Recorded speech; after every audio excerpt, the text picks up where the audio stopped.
Unsolicited advice, like scourge of our time. Did I ask you what color sweater I should be wearing when you told me that red wasn't my color? I don't think I did, right? Okay, so you have a lot of options. I have always been pretty direct and pretty blunt, and I have become more so over the decades.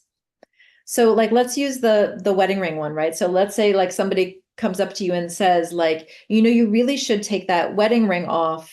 It sends a weird message. You have lots of options here. You can say, isn't that interesting? Hmm. And then just say nothing and hold eye contact for a little bit too long because it makes them feel uncomfortable. Isn't that interesting? That's a good one. I love saying very little and maintaining eye contact because it makes people squirm. Always a bonus. You can say, isn't that interesting? What are you hoping will happen if I removed the ring? If you can do that, I'm not very good at this, but if you can ask a question like that with a little bit of gentleness or sweetness or like genuine curiosity, that makes it even more effective. I have a really hard time taking the pissy out of my voice, work in progress. But if you can say, isn't that interesting? What will that do for me? Right? Because you're making them say the quiet part out loud.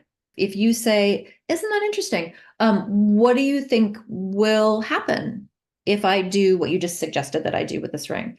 First of all, nobody expects to get pushback to their unsolicited advice. So they'll probably squirm a little bit because you're going to make them say the quiet part out loud. And they say something like, well, I just think that it would help you move on, or I think it would be easier for you to start dating again. Like whatever they think you should be doing, it makes them say it out loud. And that gives you another chance to say like, oh, well, that's not the way that I'm living this grief, but I hope if your husband dies, you will do what you need to do, or like whatever. I think we're so conditioned to be polite that we just sort of smile and nod and let them keep being jerks. And this is one of the complaints that I get about me as a person and my work is that I don't cut people enough slack, that I need to listen to the intention behind somebody's words and they're just trying to be helpful. Well, one, not everybody's trying to be helpful. Some people are just jerks. Two, if we don't say, hey, what you're doing is unhelpful, then how will people ever learn? If they are genuinely trying to be helpful and what they're doing isn't working, they deserve to know, right? Because if I think I'm being loving and supportive and kind by telling you what to do with your body, if that is actually my pure intention, then it's helpful but uncomfortable for me to hear that what I'm doing isn't reaching the goal that I have.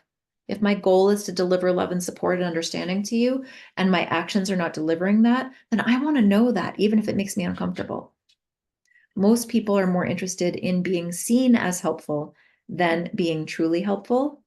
And most people give you advice because they're trying to deal with their own discomfort. Seeing your wedding ring around your neck makes me remember that my husband could die and I don't like that feeling. So please remove your necklace. Like, stop being in my face with the fact that people will die because I don't like thinking about that shit. So you stop it. Right? I don't like how vulnerable this makes me feel.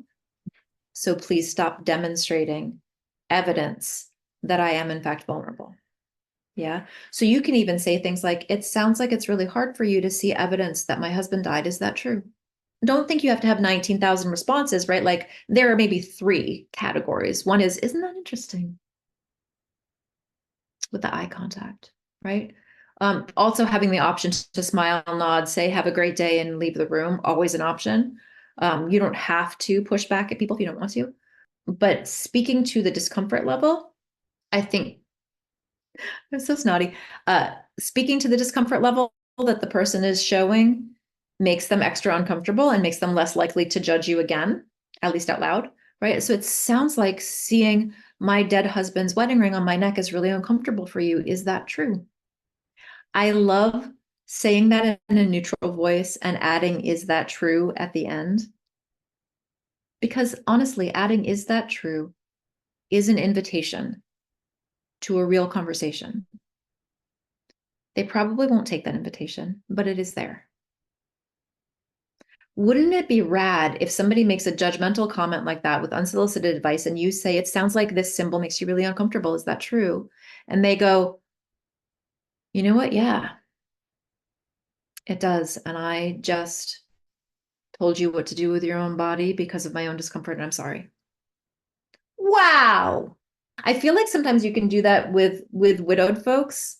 If you say something like, huh, that's not an expectation that I would have thought from you. It sounds like seeing this is making you uncomfortable. Is that true? Right.